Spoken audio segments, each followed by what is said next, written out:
Hola, ¿qué tal? Bienvenidos a una nueva edición de Senado Internacional, el programa de Senado TV sobre política internacional y diplomacia parlamentaria.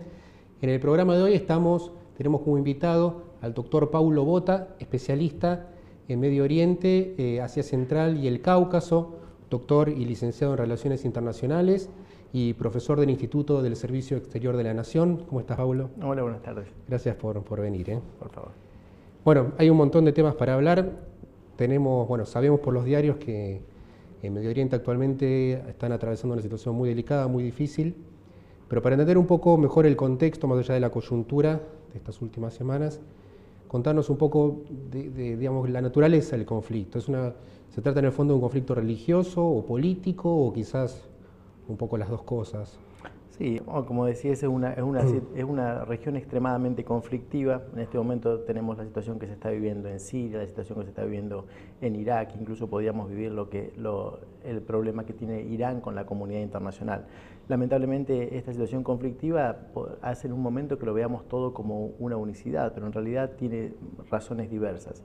Sí es cierto, como decías, que la religión tiene un papel importante porque algunos de los actores en estos conflictos, sobre todo estoy pensando en los que se desarrollan en este momento en Irak y en Siria, hacen de la bandera religiosa el principal eje de su identidad y de choque con otros actores sociales. Pero no hay que pensar que solamente estamos ante conflictos de tipo religioso, sino que también hay otros elementos a considerar. Por ejemplo, los factores que tienen que ver con los elementos étnicos son muy importantes en el caso de Irak en estos momentos y también en Siria con las poblaciones kurdas, o simplemente las consecuencias económicas de un escaso desarrollo de estos países, o mejor dicho, los choques existentes entre unas expectativas de desarrollo incumplidas y sobre todo que también hay elementos de carácter demográfico. Son países de poblaciones mayoritariamente muy jóvenes que por lo tanto están presionando para ingresar al mercado laboral y muchas veces, como les decía, sus expectativas no son cumplidas. Entonces, y obviamente que todos estos factores demográficos, religiosos, económicos, sociales, terminan generando crisis políticas que luego toman la vertiente militar, que es lo que estamos viendo en estos momentos. Según uno puede leer en los medios, como que la dicotomía principal, la división central es sunitas y chiitas. ¿Podrías explicarnos un poquito qué son los sunitas y los chiitas? Sí, en realidad la diferencia entre sunismo y chiismo es una diferencia histórica en el seno del Islam. Se cree que de los musulmanes, digo que se cree porque no tenemos estadísticas exactas, que alrededor del 90% de los musulmanes son sunitas, mientras que el 10% de los musulmanes son chiitas. Los chiitas comprenden o están ubicados mayoritariamente en lo que hoy en día es la República Islámica de Irán, algunos sectores de la República de Irak y Líbano. También hay en el Cáucaso, por ejemplo, la República de Azerbaiyán son chiitas, mientras que los sunitas ocuparían la mayoría de lo que podríamos denominar el mundo árabe y Turquía, y también los países de Asia Central. Cuando esa diferenciación tiene que ver originariamente con la sucesión del profeta Mahoma, aunque luego esa discusión que se basó básicamente en una diferencia de tipo político, se fue convirtiendo también en una diferencia en cuanto a interpretación de los textos religiosos, el valor de las fuentes legales y luego la historia hizo el resto. Pero aún dentro de esta diferenciación de sunitas y chiitas hay que tener en cuenta que no todos los sunitas son exactamente un bloque homogéneo, ni todos los chiitas lo son exactamente, ¿no?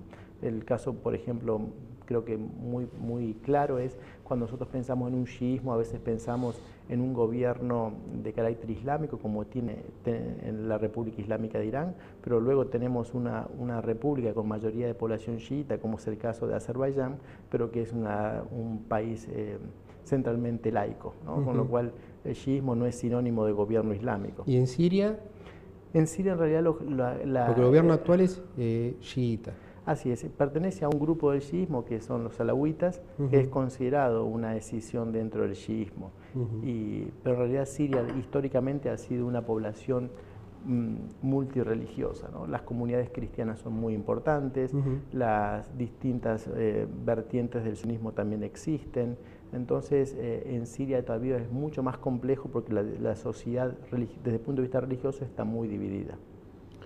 Irak es mayoritariamente chiita. Así es. Pero sin embargo Saddam Hussein era sunita, ¿no es Sí. cierto? Lo que pasó es que muchos de estos estados, sobre todo en los años 50 y 60, los que tomaron el poder eran a veces no necesariamente los representantes de la mayoría de la población.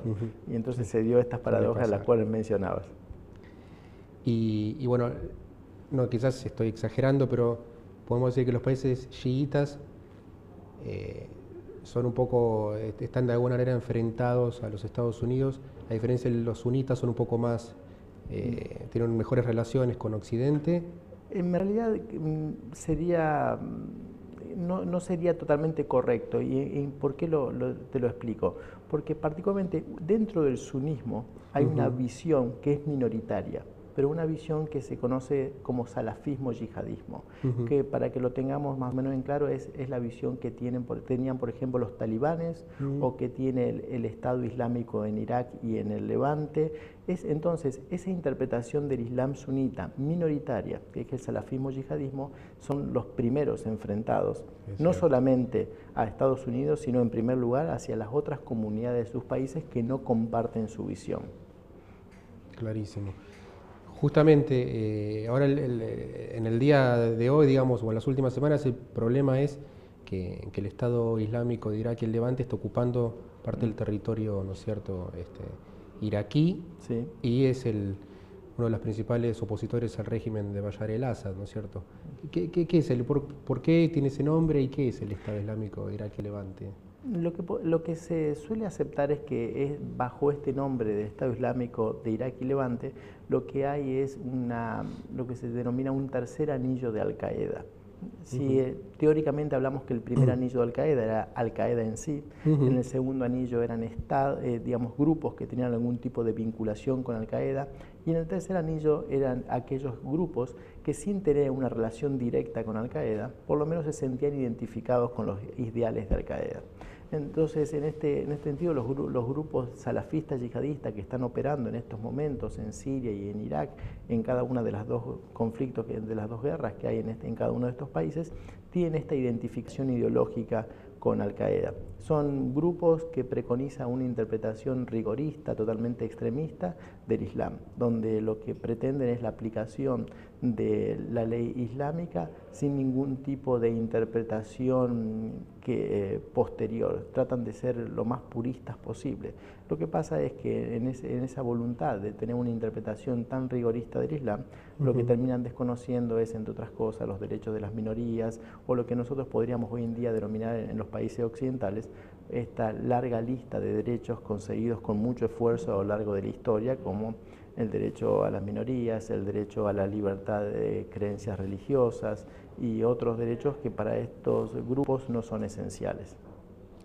Entonces, si bien tengo entendido que les está yendo bien en términos de ocupación de territorios y de ciudades, ¿tiene apoyo popular este movimiento del Estado Islámico de Irak y Levante? ¿Tiene apoyo? ¿La gente lo apoya o más o menos? ¿O se impone más bien por la fuerza? Obviamente que hay diferencias, pero deberíamos decir casi en líneas generales que más que una voluntad de acercarse y de apoyar, hay mucho temor hacia estos grupos. Y ahí radica en parte su éxito, ¿no? El temor que pueden infundir en la mayoría de la población. Y la situación entonces actual en Siria y en Irak en relación con este ejército, ¿cómo es? Estos grupos han tenido muchos avances militares en las últimas semanas. De hecho, tal vez lo más grave es que han tomado control de algunos pasos fronterizos entre Siria e Irak y por lo tanto hay una continuidad territorial en la zona que ellos están dominando. Y lo que veremos en las próximas semanas es centralmente si los gobiernos centrales de Siria y de Irak pueden hacer frente a esta situación. Seguramente el que está en mejores condiciones, en primer lugar, es el Estado iraquí, porque ha conseguido el apoyo de los países occidentales para hacer frente a este nuevo avance de las fuerzas salafistas yihadistas. Y aunque había tenido grandes éxitos militares el gobierno sirio, posiblemente el hecho de carecer de muchos aliados a nivel internacional dificulte un poco más su éxito militar frente a estos grupos. Pero creo que va en interés de casi toda la comunidad internacional, por no decir de toda la comunidad internacional, que este tipo de grupos no se haga con el poder. Y esta es quizás una opinión personal tuya, pero ¿crees que Estados Unidos va a intervenir de alguna manera? De hecho, bueno, ahora no mandó soldados, mandó expertos para asesorar, ¿no es cierto? ¿Vos crees que pueda avanzar más en su intervención?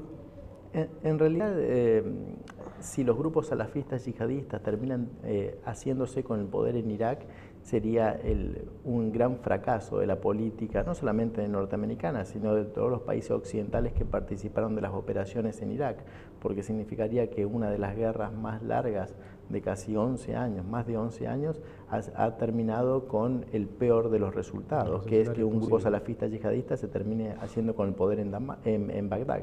Por eso creo que seguramente habrá apoyo, pero no solamente apoyo militar, sino también apoyo diplomático, en el sentido de tratar de presionar a otros países que están viendo con buenos ojos a los salafistas yihadistas, y creo que en este sentido Estados Unidos no va a estar solo, va a haber muchos actores de la comunidad internacional que están teniendo los mismos intereses. Incluso, tal vez lo más paradójico, la República Islámica de Irak, que en este sentido comparte el interés con Estados Unidos en que el salafismo yihadismo no avance. Y otra paradoja es que el mismo, digamos en este caso, Siria, que no es precisamente aliada de Estados Unidos, e Irak, que sí lo es, tienen un enemigo en común. Exactamente. ¿No? Es muy compleja la situación. Y, por ejemplo, el resto de los países árabes sunitas, como Arabia Saudita, por ejemplo, ¿tienen alguna relación con este ejército? ¿De alguna clase? ¿Los apoyan o no los apoyan? ¿Les dan dinero o armas? ¿Hay alguna relación? En realidad no sabemos mucho de esto, lo que hay son muchos trascendidos, y dentro de un conflicto militar sabemos muy bien que uno de los primeros elementos en los cuales se combate es a través de los medios de comunicación. Obviamente que el gobierno central de Siria muchas veces ha dicho que detrás de estos grupos, sobre todo tanto los grupos nacionalistas como en menor medida los salafistas yihadistas, hay apoyo de Saudí y de otros países del Golfo, pero en realidad creo que como no tenemos los elementos para afirmarlo, diríamos que hay que tomar todas estas opiniones con mucho cuidado y entender que forman parte del gran conflicto. No solamente se lucha a nivel diplomático o con las armas, sino también con la prensa. Tal cual, clarísimo. Bueno, ahora te agradezco, vamos un corte y en el segundo bloque seguimos un poquito más para redondear este tema. Perfecto. Nos vemos en un ratito.